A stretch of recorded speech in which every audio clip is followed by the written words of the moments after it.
of talking to you about hypnosis. I'm sure that we've all heard about hypnosis. So many people had hypnosis to stop smoking, hypnosis for labor, for dentist appointment, hypnosis for biting nails, and all these unhelpful habits that we have in life.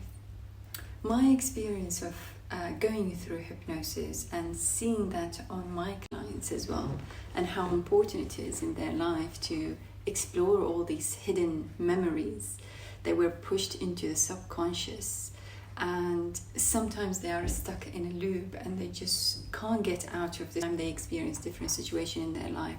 Hypnosis helps a lot to heal those memories, and we are able to cope with different situations in life. We need to know what is hypnosis. Hypnosis is a state of very focused, alert mind, and the body is super relaxed. So focused mind, relaxed body. That's how we achieve hypnosis, or that's the best state when the mind is able to absorb all these positive suggestions when in therapy sessions to quit smoking. The thing about hypnosis, it can also happen when we are driving, when we are watching TV, reading a book, and sometimes when people are in depression. So you see that when we fall into the loop of the thoughts, reflecting back on the past, that we didn't achieve that, or I wish if I'd done that, etc. People go into this spiral down to depression because the mind is stuck into that frequency. So when hypnosis is integrated with CBT, for example, for depression, it's proven to show a better benefits. Because, for example, with depression, it comes from that reflection on the past.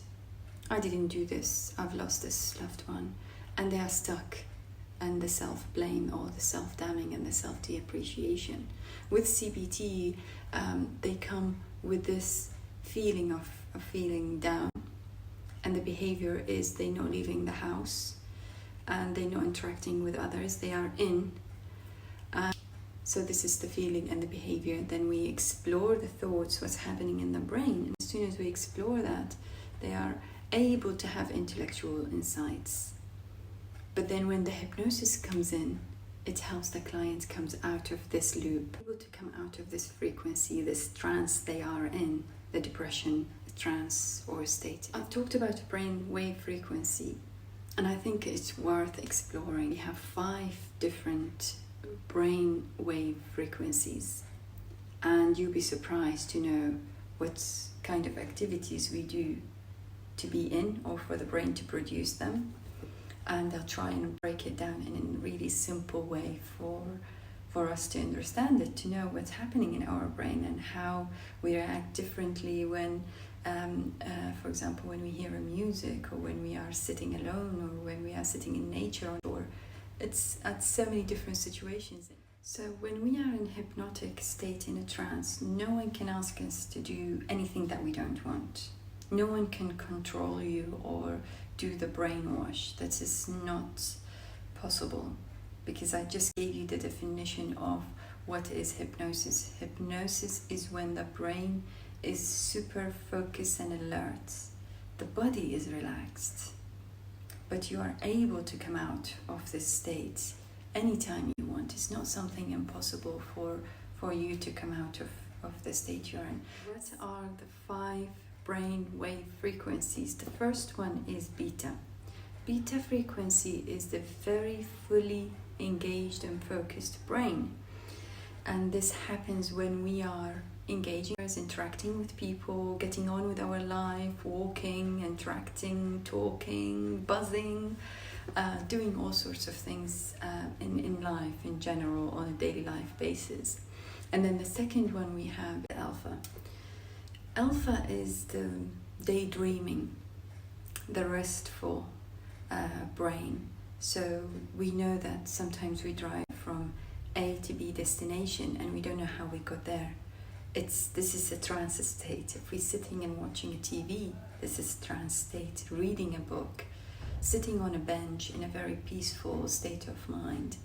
This is alpha brain wavelengths, which is the trance that we achieve is very nice. And this is where the hypnotic state happens.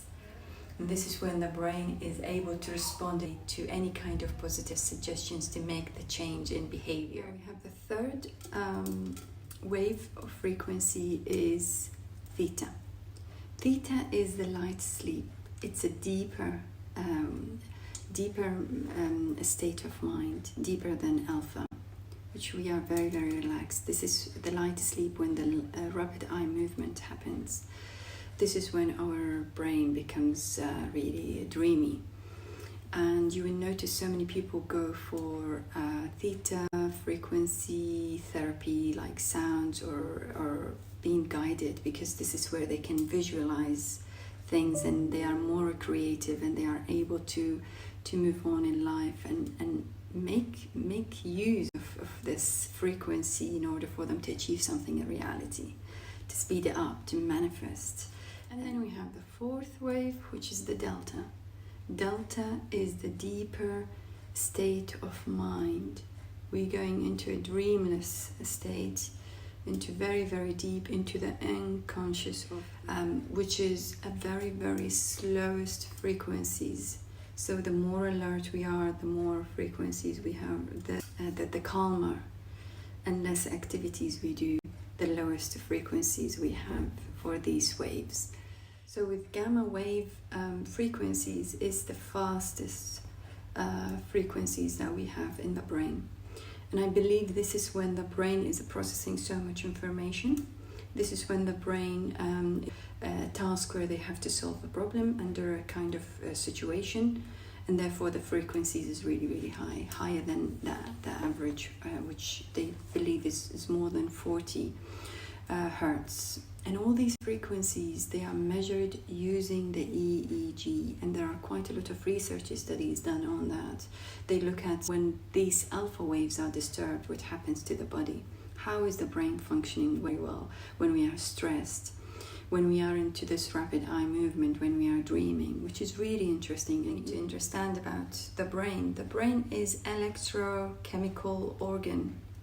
It's an amazing organ. So if they stick all these electrodes to our scalp, they would be able to light up a room or a city as well.